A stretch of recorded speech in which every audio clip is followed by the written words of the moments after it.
আসসালামু আলাইকুম। Programming with Sohel চ্যানেলে আপনাদেরকে স্বাগতম। আমরা সিএসএস বাংলা টিউটোরিয়ালের গত টিউটোরিয়াল আমরা শিখেছিলাম সিএসএস নেভিগেশন বার থেকে ভার্টিক্যাল নেভিগেশন বার। আজ আমরা দেখব হরাইজন্টাল নেভিগেশন বার। আমরা সরাসরি ভিজুয়াল স্টুডিও কোডে চলে যাই। এটা আমাদের গত দিনের প্রজেক্ট ছিল, এটা আমাদের গত দিনের আউটপুট ছিল। নেভিগেশন বারের গত দিনের আউটপুট ছিল ভার্টিক্যাল নেভিগেশন বারের। আজ আমরা হরাইজন্টাল নেভিগেশন বার করব।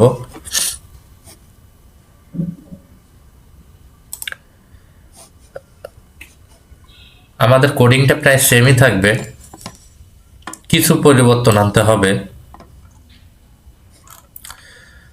আমরা আবার নতুন করে কোডিং করি,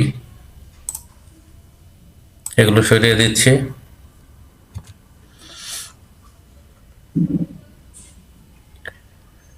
এখানে অ্যাক্টিভ ক্লাসটা সরিয়ে দেই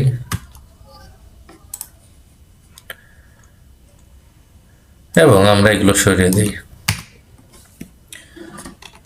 সেভ করি এবং আউটপুটটা দেখে আসি। হ্যাঁ, এই যে আমাদের জাস্ট এইচটিএমএল এর কোডিংটা আমাদের থাকলো। এইচটিএমএল এর আমাদের যে কাজটুকুন সেটুকুন রাখলাম।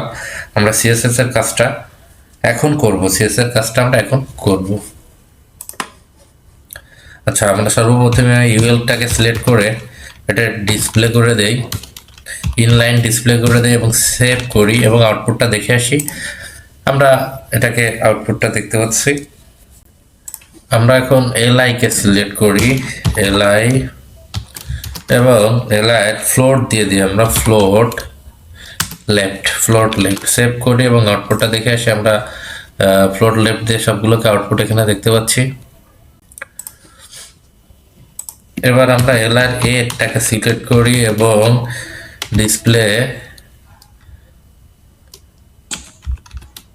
ডিসপ্লে ব্লক করে দিই, এটাকে সেভ করি এবং আউটপুটটা দেখে আসি। সেম একই আউটপুট।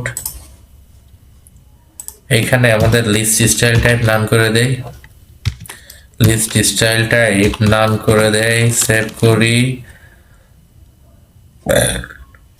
আউটপুটটা দেখে আসি। লিস্ট স্টাইল টাইপটা নাম হয়ে গেছে।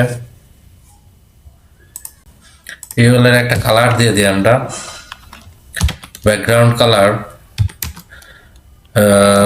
আমরা এখানে ডি ব্যবহার করি, 6টা ডি ব্যবহার করব। সেভ করি এবং আউটপুটটা দেখে আসি।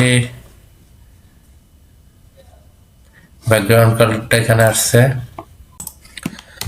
মার্জিনটা 0 করে দেয়, মার্জিন প্যাডিংটা 0 করে দেয়,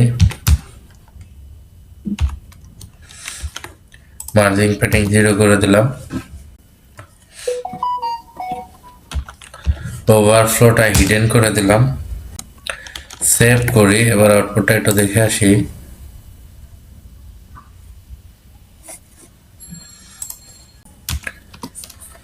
এর লাইন থেকে একে সিলেক্ট করি, ডিসপ্লেটা ব্লক করে দেয়, display block,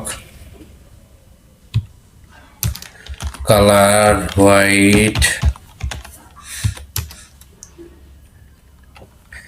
text line centre,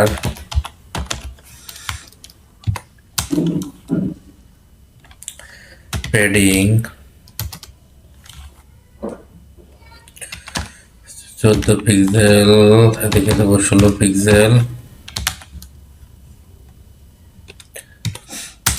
text decoration নান।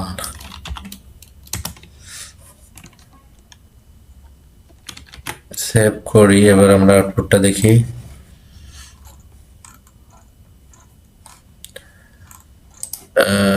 আমাদের আউটপুটটাই নাই, আউটপুটই চলে গেছে। কেন চলে গেল আমরা একটু সেটাকে একটু ট্রাই করব। আমরা এখানে ডিসপ্লে ব্যবহার করেছি ইনলাইন, এটা আসলে এখানে ব্যবহার করা যাবে না।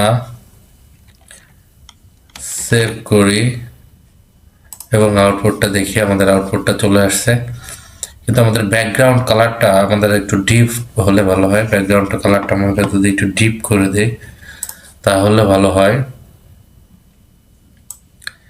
এখানে 333 ব্যবহার করে সেভ করি এবং আউটপুটটা এখন এই আউটপুটটা চলে আসছে, আউটপুটটা দেখা যাচ্ছে। এখন আমরা যেটা করব সেটা হলো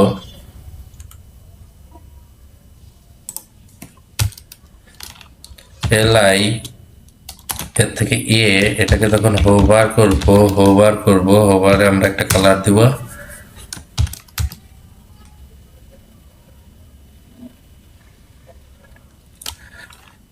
ব্যাকগ্রাউন্ড কালার। এখানে আমরা ট্রিপল অন দিয়ে দেই, সেভ করি এবং কালার তো আগে থেকে হোয়াইট আছে, হোয়াইটই থাক। কালারের মধ্যে হোয়াইট আছে, হোয়াইটই থাক, আমরা চেঞ্জ করবো না। ব্যাকগ্রাউন্ড কালারটা শুধু হোভার কালারটা দিয়ে দিলাম, সেভ করি এবং হোভার যখন করতেছি আমরা হোভার কালারটা দেখতে পাচ্ছি।